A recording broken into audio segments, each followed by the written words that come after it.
Hey everyone, good morning. Welcome to the Teach Better Today morning show, where we have the opportunity to be a part of your morning, Monday through Friday at 7 a.m. Eastern. The Teach Better team loves being live. We love hearing from our audience, and we love communicating with all of you about how your day is and starting off your day with some fun, but also maybe a little bit of value. No promises.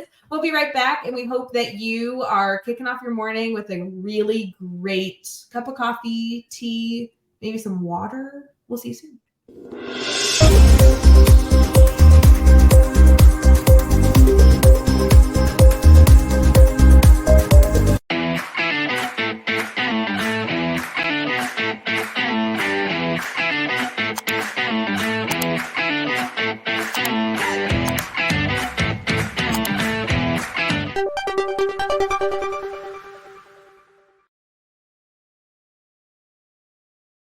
Good morning, everyone. Welcome to the Teach Better Today morning show. My name is Ray Heward, and we have Joshua Stamper in the house. How are you, Josh? I'm wonderful. Talking about coffee, I have cut down to just 1 cup a day. Ooh. Yeah, so I'm ready for just 1 cup a day, and it's going to be wonderful as I just partake. Guys, if you are not watching over on YouTube and you're listening on Teach Better Talk podcast, he held up the largest cup. What? All What? This is small. Okay. Your mugs don't look like this? The joke is like, I guess technically with the camera, like you can make anything look big or small, but that is the biggest cup of. How much does that hold? Like a whole pot? So, oh yeah, this is ginormous. And so, yeah, a teacher of mine bought this because I absolutely love. Compare. Yeah, it's like as big as my head. But I feel like it's kind of like deceiving because technically I could hold this up and be like the biggest, but it's my hand. I guess giving it perspective. Yeah. So even far away, it's just as large. So yeah, it was pretty fun. It was around Christmas time, so I would just walk the halls with it and just pretend like it was no big deal and just sip from it while I was talking to a teacher. And it was always fun to eventually get their reaction. That is so good. I feel like, okay, it probably is too early because it's only the end of August, but it probably is too early to talk about like Christmas gifts for staff or Christmas gifts for leadership teams, but that might be one that you jot down. It was amazing. It's one of my favorite gifts, and it's extremely memorable too. It was a fun gift, and plus it was something that I'm interested in. My staff knew, like, don't talk to me in the mornings unless they smelled or saw coffee like in my vicinity. So not that I communicated that to folks, but it was quite obvious that was needed in my system prior to, hearing different problems and things that were going on the campus. Oh, goodness. Yeah, I will say I have my morning routine of a coffee, and I will even say it's like a Nutri-Grain bar. I'm not kidding. I eat this every day. They should sponsor our podcast. Yeah. Whatever this one is, like the honey and oat. Mm-hmm. I live on classic. These. Yeah. And it's a good like morning start. It's a part of my morning routine. I know it's silly because it's just like any granola bar I'm sure would do, any cup of coffee I'm sure would do, but this is my morning routine. I like it. I think routines are healthy and needed, and especially in education, it's something that we need to make sure that we consistently have.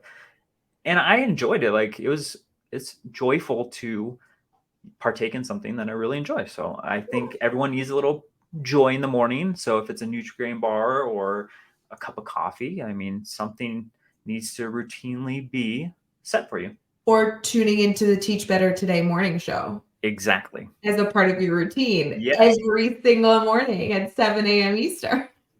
I love it. I think that's a perfect relationship. Little shameless plug right there. It'll be good. Josh, I know we have like a really intense topic we're talking about later, and I'm a little intimidated by it. Like I feel like we should stall a little bit because today we're talking about toxic positivity, which okay, we're not going to get into it yet, but like before we do, I want people to mentally be prepared because this is like a hot topic. It's a hot topic. It is a very real topic. It's a very real topic. So before then, do we have any Teach Better spoilers we could share? Is there anything going on?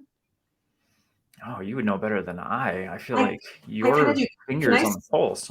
Yeah, can I spill something that's coming not next week, but the week after?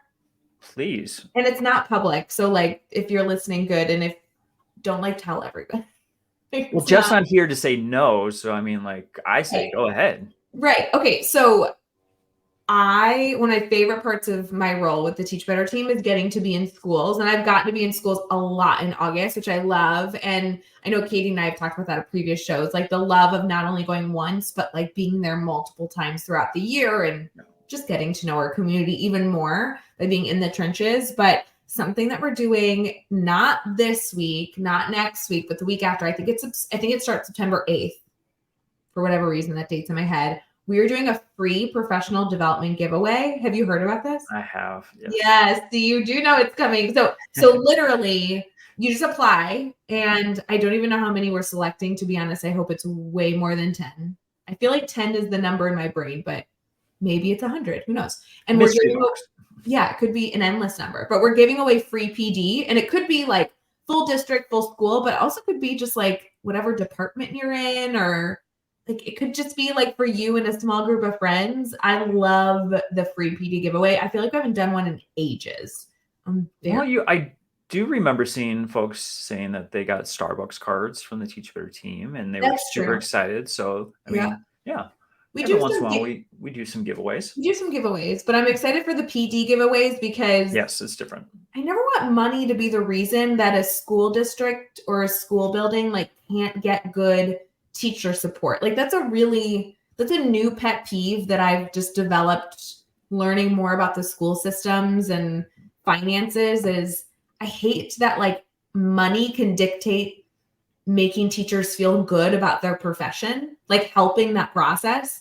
And so we do a lot of grant writing, and I think I recently sent out an email that like we literally write grants constantly with school districts. So if any of you are ever interested in that, feel free. But giving away free PD like eliminates the hurdle of money. Like I love that. So. No, I was laughing because in Admin Mastermind earlier, we were talking about money and celebrities that could sponsor and all this. We went kind of down a rabbit hole, and you were just like, I want anyone that has a ton of money just to give it to the schools. And is that bad? Okay, is it early to have a really heated debate? Guys, in the comments, I won't have a heated debate. But yes, previously in our Admin Mastermind, we had a discussion like, would you accept a financial donation from anyone? Anyone. And my answer, which was the unpopular opinion. You said it, not me. Was absolutely, because I know that I will make sure the money gets spent in a way that serves students and staff and stakeholders. And everyone disagreed. And I know that this is like a gray area, but like, all the admin were like, nope, I don't want that attached to my name. And then we decided, like, what if it was anonymous? Right. So that's what makes me mad about this whole thing is not everyone, but a majority of people were like, if it was an anonymous donation, then yes. And I'm like, that's a cop-out answer. Like, that means you will accept the money. You're just not wanting to condone the person that gives you the money, which I am totally supportive of. Like, if the worst person on the planet, insert whatever answer you want there, donates money to my school, I'm not going to be proud that I'm not like supporting that person's ridiculous terribleness, but I can use it because money is good. And I want my kids to have money. So for those who are watching, throw it in the comment section if you agree with Ray and you would just take money from anyone. This is still something I'm stuck on. I posted on Instagram. I'll post it again on Instagram. Be like, guys, give me your thoughts. I think you just want to prove that your answer was correct versus what everyone else said. I just want to know why I'm in such a minority. It's not that I disagree with you having a different opinion. It's that I really am so shocked I'm that much in the minority. Well, but you see a need that there needs to be more money funneled into education and resources. I mean, like that's a given. Like, so what is the solution to that? And it's to rob a bank. That's it. It's to rob a bank. How did we not think of that earlier? I know. Maybe this is like, I don't need a donation. I need someone to approve me robbing a bank. Some way to get that funnel of money in. Yes. That'll be fine. Yeah. Yeah. Okay. I'm going to go figure out how to rob a bank. Let's get into our team talk, though, because I'm really nervous and excited to have this conversation. So we'll be right back.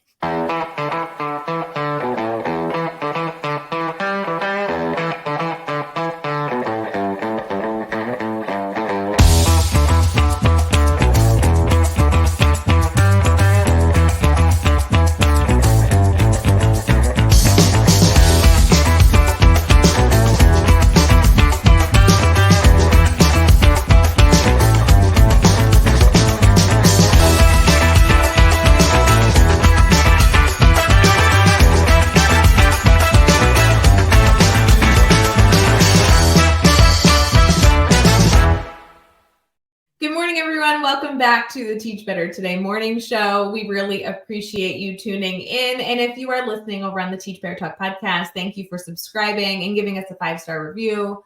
If it's not 5 stars, then you can keep your opinion to yourself. And is that bad? That's fine. No. I'm accepting money from anyone, and I'm only willing to accept 5-star reviews.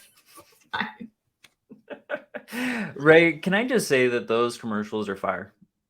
Oh, you know that when you compliment me, I take it for real. I really appreciate you saying that. No, I love them. They're wonderful. You are the video graphic guru. So the fact that every time I make something that Josh compliments me on, I'm like, oh my gosh, am I blessed? Is my face red? Whatever. You do not give yourself enough credit. So I will publicly right now tell you did a fantastic job. Is it just the tunes? I feel like it's the music that bumps me up during that. No, the fun thing too is I get to see behind the scenes of the progression of where it starts to when it's finished, and it's pretty fun to see the final product and the process prior. And you did a lot of work. You did a wonderful job.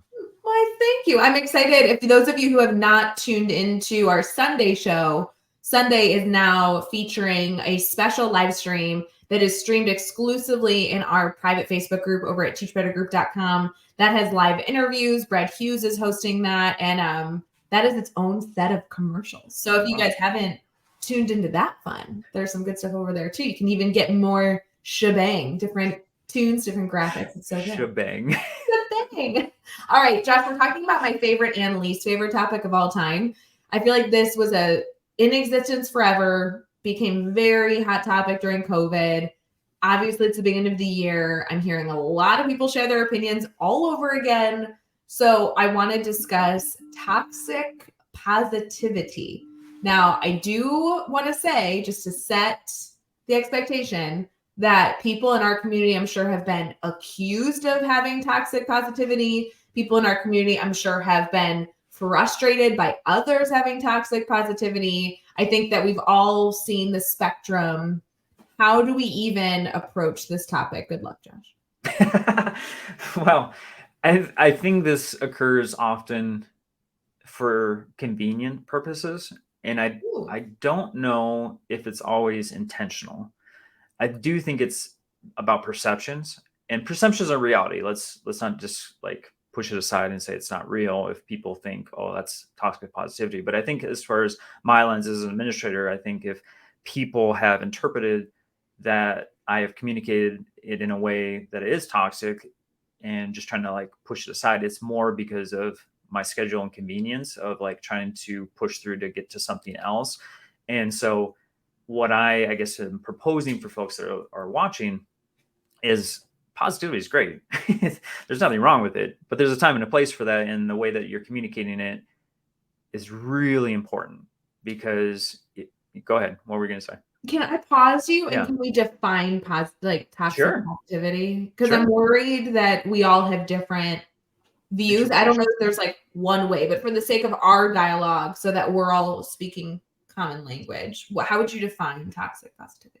That's a great question because I do think people interpret different ways. I think the way that it's been communicated to me is to not take in what they're really talking about and just throwing out a one-liner of, oh, we're going to get through this, or everything's going to be wonderful. And, just trying to it's kind of discount what their feeling is and their emotion and just trying to glaze over and just kind of put this well, everything's just going to be fine. Yeah, I like it's discounting or belittling the the negative Yep. or the pain that comes with whatever negative you're dealing with. Okay. I think that's a pretty solid. If you have anything you want to add to that definition, let us know in the comments. Because I really struggle with this concept because I have been I've been accused numerous times of having toxic positivity, but I actually believe that there is a way to be positive, to share the light at the end of the tunnel or the silver lining, while also being true to acknowledge that hard times and pain exists in a circumstance. And I think in August, and I know we're wrapping up the month because then we're heading into September, but like teachers are walking in the school year knowing that every hurdle on the planet is in front of them, but they're going to be successful because they are too passionate to not be successful. That to me is not toxic positivity. It's a hopeful, quite quixotic mentality of believing you will overcome any strategy in front of you. And I think that there's like a fine line that can be, I appreciate you saying this earlier, that can be misinterpreted. It's knowing perspective. Being positive is not bad. I want to make sure that people in our community that wake up with a smile on their face, even though they have, horrible things going on, doesn't mean that you're doing anything wrong, but it's finding the balance of allowing others to understand perspective and then still benefit from seeing those silver linings. Because it's exhausting to also ignore the good things in life, right? Well, yeah, and as an administrator, I was in a problem-solving mindset all the time. So too often I wouldn't sit there to listen and acknowledge what was the problem. I was already trying to solve whatever was going on. To say like, oh, we'll get through this, we'll find a result, it'll be fine.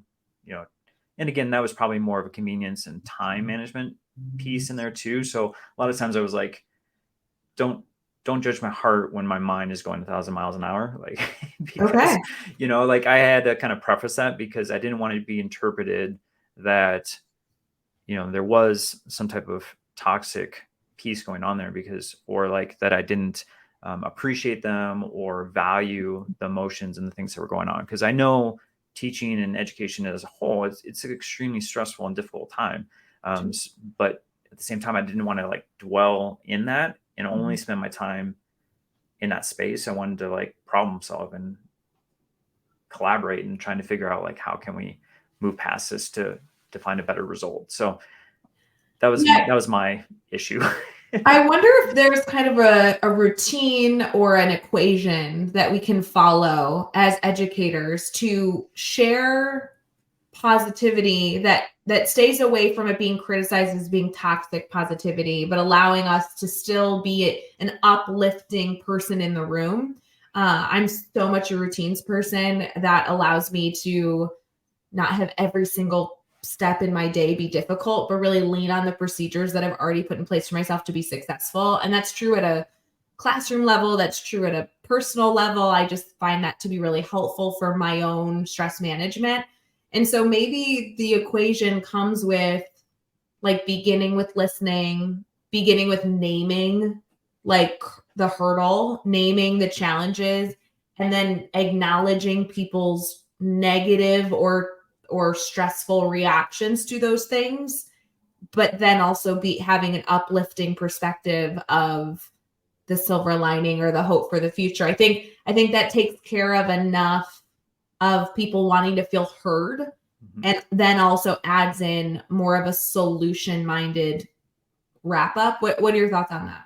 No, I love it. I think, when I had staff members call me out, and not just with talks about positivity, but just anything, a lot of times I didn't even realize it was occurring or that was how it was felt, amongst the staff. So I always appreciated folks that would communicate that to me as far as what their needs were and how I could meet that, because oftentimes I didn't know, and I would have to try to be a mind reader in situations where I didn't understand that that's how it was interpreted. So, for folks to come in and have that conversation with me, and similar to what you're saying, was extremely beneficial for me to change my habits, the way I was communicating, or, how I could, serve them better next time. So I always love that feedback.